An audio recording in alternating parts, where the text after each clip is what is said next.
minumulis siya po ng kanyang ama.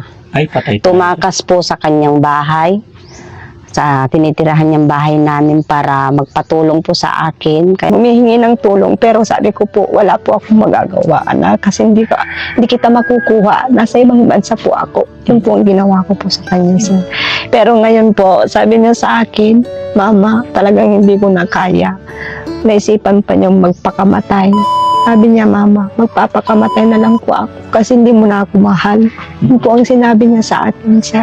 Ba't kayo napunta kay Daddy Frankie?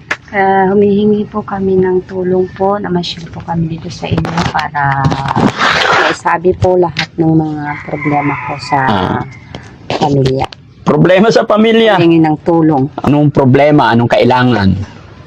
Kasi gusto niya pong ipagpatuloy ang kanyang pag-aaral dahil sa nangyari sa kanyang papa. So ibig sabihin nag-aaral siya. Opo. Kaya lang, hindi matuloy. Bakit? Natigil po, sir, kasi sa kanyang problema na minumulis siya po ng kanyang ama. Ay, patay. Tumakas po sa kanyang bahay, sa tinitirahan niyang bahay namin para magpatulong po sa akin. Kaya naisipan ko pong humingi ng tulong po kay Daddy Frankie. Ikaw ang nanay. Opo. Paano nangyaring minumulis siya? Nasa barangay na po yung record namin na talagang ginawa niya harap-harapan kong hinawakan yung kanyang ari. Kaya tumulong po ako, humingi po ako ng tulong sa barangay na sana po maaksyonan, pero hindi inaksyonan ng barangay namin. Bakit? Lagi po siyang humihingi ng tulong, pero sabi ko po, wala po akong magagawa, anak, kasi hindi kita makukuha. Nasa ibang bansa po ako. Yun po ang ginawa ko po sa kanya, sir. Pero ngayon po, sabi niya sa akin, Mama, talagang hindi ko na kaya. Naisipan pa niyang magpakamatay. Sabi niya, Mama, magpapakamatay na lang po ako kasi hindi mo na ako mahal. Yun po ang sinabi niya sa atin, sir. Ay, kuya, mayroong tao sa labas. Ilan? Dalawa. Bakit daw? Hindi ko alam, nangingi siguro ng tulong. Yung oras na. Alas 8 pa lang. Sige. Maingay sa labas. Dalhin mo na lang sa likod. Doon ko na lang sila kausapin. I-ready nyo muna sa likod, linisin nyo. Ayusin nyo yung mga kalat kung anong kalat. Tapos pupunta na lang ako doon, no? Sige. Tapusin ko lang tong kape ko. Sige po. Sige.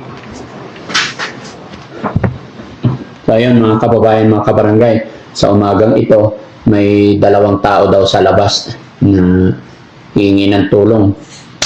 Doon na lang natin kausapin sa labas kung ano kaya ang kailangan nila. Good morning! Morning po. Kumusta? Taga saan kayo? Taga Pangasinan po. Pangasinan. Okay. Ano kayo? Mag-ina po. Magnanay. Opo. Okay. So, ba't kayo napunta kay Daddy Frankie? Humihingi po kami ng tulong po, namasyal po kami dito sa inyo para maisabi po lahat ng mga problema ko sa pamilya. Problema sa pamilya? Humingi ng tulong. Humingi ng tulong. Opo. Okay. Buti natagpuan nyo yung shelter ni Daddy Frankie. Nagtanong-tanong po kami kasi po gusto talaga namin humingi ng tulong po sa inyo po. Okay. Ano pangalan mo? Miriam po. Miriam Limet po. Miriam. Opo. Ilan taon po kayo? Mag-45 na po. Okay. Paano mo naman nakilala si Daddy Frankie at naisipan mong pumunta sa akin? Nakilala po ko si Daddy Frankie sa mga Facebook po na pinapanood ko po sa mga palabas niya na siya po ay tumutulong sa mga mahihirap na kagaya namin. Salamat sa panonood nyo. Opo. Ngayon, ano naman ang pwedeng maitulong ni Daddy Frankie? Anong problema? Anong kailangan? Para sa kahirapan namin at gusto ko pong maitaguyod ang aking anak na maipagpatuloy ang pag-aaral niya po. Sika lang, wait lang mga kababayan kasi medyo mahina yung boses ni Nanay. Nay, okay lang, idikit ko to sa'yo, ha? Opo. Nanay Miriam. Opo. Okay. Sige, ano ang pwedeng maitulong ni Daddy Frankie? Humihingi po ako ng tulong po para sa aking anak na kasi gusto niya pong ipagpatuloy ang kanyang pag-aaral dahil sa nangyari sa kanyang papa. So ibig sabihin nag-aaral siya. Opo. Kaya lang, hindi matuloy. Bakit? Natigil po, sir, kasi sa kanyang problema na minumulis siya po ng kanyang ama. Ay, patay tayo. Tumakas po sa kanyang bahay, sa tinitirahan niyang bahay namin para magpatulong po sa akin. Kaya naisipan ko pong humingi ng tulong po kay Daddy Frank. Teka lang, ganito yan. Sabi mo, magnanay kayo. Opo. Pero tumakas siya sa tatay niya. Opo, kasi ako po ng ibang bansa. Oh.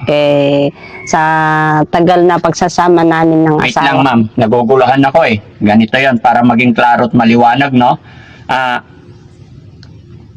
Sabi mo, minumulis siya ng tatay niya? Opo.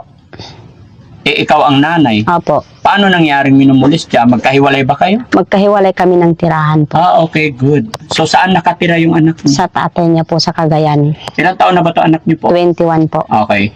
Sa Cagayan siya nakatira ito. Opo. Ikaw sa Pangasinan. Opo. So, magkasama ito at saka tatay niya. Opo. Sa Makatwid, hiwalay na kayo ng asawa? Opo. Mga mag-4 na taon na po. 4 na taon. Okay. So, sige. Ikwento mo nga sa akin kung ano nangyari sa kanya at sa kanyang papa niya. Naikwenta niya po sa akin nung nasa ibang bansa po ako, lagi po siyang tumatawag na pinagpatuloy niya pa rin ang ginagawa niyang pamumulis siya sa anak ko.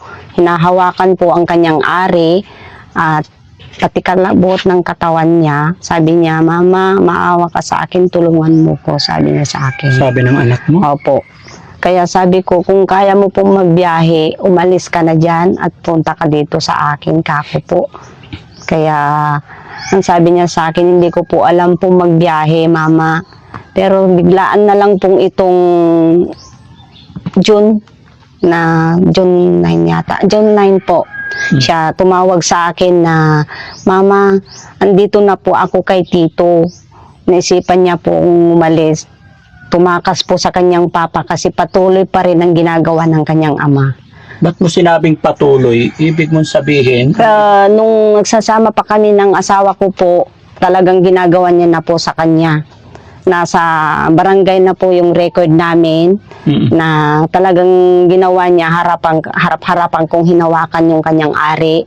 Kaya tumulong po ako, humingi po ako ng tulong sa barangay na sana po maaksyonan, pero hindi inaksyonan ng barangay namin. Bakit? Sabi nila, hindi daw kaya po ng papa niya na gawin yun. Parang paglambing lang po doon yung sa paghawak sa kanyang ari. Ilang taon ba siya noon? High school po siya. High school na. First year high school po. Yung nangyari yung una. Opo. Tapos ngayong Tuloy-tuloy po yung hanggang ngayon po, hanggang mag-second year college na po siya. Kasi iniwanan ko po siya ng ibang bansa ako para may taguyod ko po siya lang magkapatid. Opo. Pero pag Ilan ba anak niyo, ma'am? 2 po. Okay, sige, tuloy. Kaya po sabi niya sa akin, "Mama, handa po akong iwanan mo ko kay Papa kasi gusto ko pong makapagtapos." Kaya doon po naging matatag ang loob ko po na iniwanan ko siya ng ibang bansa. Pero pag tumatawag po siya sa akin po, patuloy po siyang humihingi ng tulong na, "Mama, hindi ko na po kaya." Yun po ang ginagawa niya. Lagi po siyang humihingi ng tulong, pero sabi ko po, wala po akong magagawa, anak, kasi hindi kita makukuha. Nasa ibang bansa po ako. Yun po ang ginawa ko po sa kanya, sir.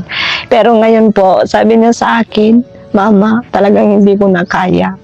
Naisipan pa niyang magpakamatay. Sabi niya, "Mama, magpapakamatay na lang po ako kasi hindi mo na ako mahal." Yun po ang sinabi niya sa akin, sir.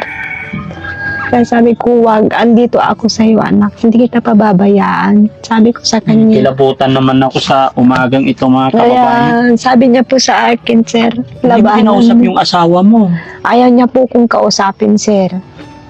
Binablock niya po ako sa cellphone. Sabi niya sa akin, noon, "Wala kang pakialam, anak ko yan."